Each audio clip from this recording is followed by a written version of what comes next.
ভারতের 18তম লোকসভা নির্বাচনের শেষ দফার ভোট 1 জুন। প্রধানমন্ত্রী নরেন্দ্র মোদী, অভিষেক বন্দ্যোপাধ্যায়, কঙ্কনা রানাওয়াত সহ 304 জনের ভাগ্য পরীক্ষা হবে এদিন। শেষ দফার ভোট হবে 8 রাজ্যের 57 সংসদীয় আসনে।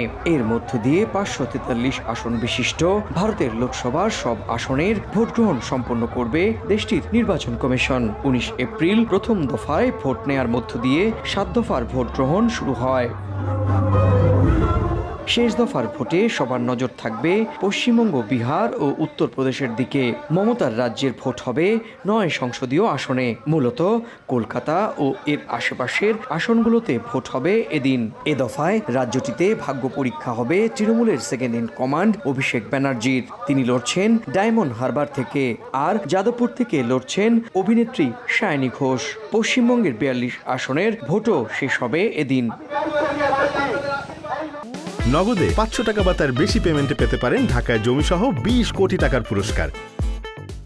এদিকে শেষ দফার ভোটের আগে প্রচারণায় নির্ঘুম সময় পার করছেন দেশটির শীর্ষ রাজনীতিকরা। প্রধানমন্ত্রী নরেন্দ্র মোদী, কংগ্রেস নেতা রাহুল গান্ধী কিংবা পশ্চিমবঙ্গের মুখ্যমন্ত্রী মমতা বন্দ্যোপাধ্যায় সবাই ব্যস্ত মাঠের লড়াইয়ে নিজেদের অবস্থান পাকাপোক্ত করতে।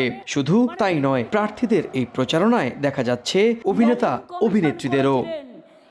নেতাজি না থাকলে। সুব্রত আচার্য, সময় সংবাদ, ভারত।